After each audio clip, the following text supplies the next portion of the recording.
Oh boy, do I have a build I am excited to show you guys. This is the Bouncer, a strength-based rogue. So sick. All right, starting off, we need to be a tortle. Why? Because we're dumping dexterity completely and our AC would be abysmal otherwise. But hey, tortles exist, so 17 AC for us to exist, which is actually perfectly reasonable. Another note here is that we don't have dark vision. And instead of leaning away from that, I want to lean into that hard. We are not the type of rogue to go sneaking into a building in the middle of the night. That is just not what we do. And I love that we are embracing that mechanically. Our tortle is a bouncer. He's worked in a bar for most of his adult life, so he has two jobs that he really needs to accomplish. One, he needs to be extremely observant. He needs to be able to read the situation and people to detect problems before they even happen. And then number two, he needs to be able to take care of those problems before they happen. He's sitting in his bar, he's looking around, he sees this dude, he's getting a little too drunk and a little too excited, so he goes over there and talks to him, probably in an intimidating manner. If things don't go well, he picks him up and throws him out. And this build is going to use some really unique mechanics to accomplish this type of playstyle. I am so excited. So first off, we need to go over our ability scores. We're gonna take a +2/+1. We're gonna have 17 in our strength, 16 in our constitution, 14 in our wisdom, 10 in our intelligence, and dump dexterity and charisma. Now, here's a note for you guys. By taking these stats, we cannot multi-class, so this has to be a straight rogue. At level 1, we are going to take proficiency in athletics, insight, intimidation, perception, and investigation. We're also going to take expertise in athletics and insight. Insight to read whether or not somebody's going to be a problem, and athletics to throw the bum out once we've identified them as a problem. We're also going to get sneak attack and thieves' cant. As far as sneak attack goes, we could use any finesse weapon, but I'm thinking a dagger just because it would be easy to conceal, and if we're in a bar with a bunch of people, we don't want to be swinging a sword around, so we want something small that we can get those sneak attacks off with. Here's a note here for you guys, is that we are using strength-based attacks, but since we are using finesse weapons, we still get sneak attacks. At level 2, we get cunning action, which is usually one of Rogue's best features, but for us, kind of meh. We're never going to be sneaking. And then as far as disengage,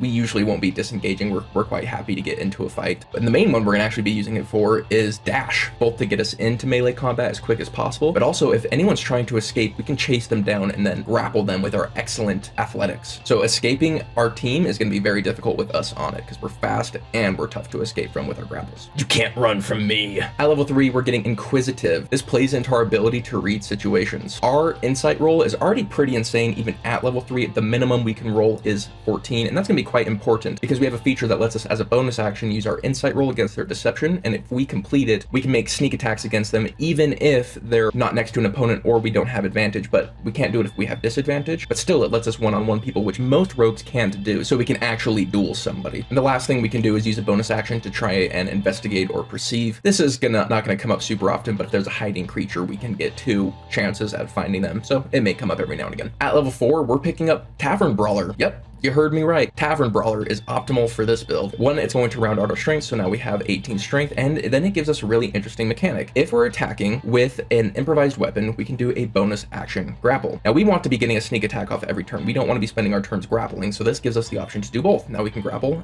and go for sneak attacks, but we have to use an improvised weapon. How are we going to get sneak attack with an improvised weapon, I hear you asking? If you look at the rules for improvised weapon, if you have an item similar enough to a weapon, it uses its stats. If we had a screwdriver, for example, what's the screwdriver closest to as far as an improvised weapon go? Probably dagger, so it takes dagger's stats. So it becomes kind of odd that it is optimal for us to stop using a dagger and to use a screwdriver instead. What I'm going to lean into with this build is actually I have a harness with a bunch of beer bottles on it that I use to drink, and if I get into a fight, I pull out one of my beer bottles and break it and then go to stab people with it. That's the flavor I'm going for. That's his weapon of choice, is broken beer bottles. So now, once we get a sneak attack off, we can go for a grapple and then drag them away into our team. So we have some cool options we can do now. At level 5, we get Uncanny Dodge, and we're probably going to be using Uncanny Dodge way more than anyone else because we're not doing hit and runs. We're trying to isolate one enemy, and that enemy is going to be attacking us. So Uncanny Dodge will be our common reaction that we use basically every turn because that is probably going to be our biggest weakness. We are a D8 health with 17 AC. Nothing terrible, but nothing to write home about either. This lets our HP go a lot further. At level 6, we're picking up expertise in perception and intimidation. Perception to read the situation, and although intimidation isn't the optimal choice, it felt the most right for this character. If you're going for optimal investigation is going to be a bit better. It fits us what we're doing better. However, I just like having good intimidation with this bouncer. I imagine him as this kind of scarred-faced tortle, kind of grizzled. He's always quiet, but he has this intimidating presence. And he kind of looks like he'd be a thug. Looks like he'd kind of be stupid, but he actually has a lot of intelligence behind his more thuggish visage. At level 7, I'm picking up evasion. This just completely takes care of our dex saves, so we're gonna have solid constitution saves and dex saves and decent wisdom ones. So we're doing okay on saves. Nothing crazy, but we're doing okay. At level 8, a strength bump is probably best, but since we're already being so creative with this character, taking Grappler is actually another really niche feat to take, and what it is doing for us, we're probably never going to use the restrained portion of the grapple where we pin them, but it does let us have advantage on anyone we have grappled. So now we can grab people and pull them out and drag them away from their allies and just shank them with advantage until they're dead, which means we're getting more crits, which means our sneak attack's gonna go a lot further. And then we won't even have to use our bonus action to make us be able to get sneak attacks on them because we have advantage. We're just gonna automatically get the sneak attacks. So there's a lot of cool things we can do with that. But again, if you just want probably the best, it's probably strength bump. At level 9, we get advantage in perception checks as well as investigation checks, so long as we only move half our movement that turn. Kind of weird. But this is going to make us an absolute beast of information gathering. We're among the best perceivers in the game, and our investigation is no joke either. It's either anywhere from good to fantastic, depending on whether or not we decided to put expertise in it, but we should have no issues gathering information for our party. We're gonna make a fantastic insider and perceiver. We're a great watchman. We're not the best scout because we don't have the best stealth though. In fact, we have garbage stealth. We have a -1 to our stealth, which I think is hilarious as a rogue. And this thing continues as we level up. You guys get it at this point. We are this hyper observant, quiet, intimidating presence that has the muscle to back it up when needed. And I just love how unique the build is. I had a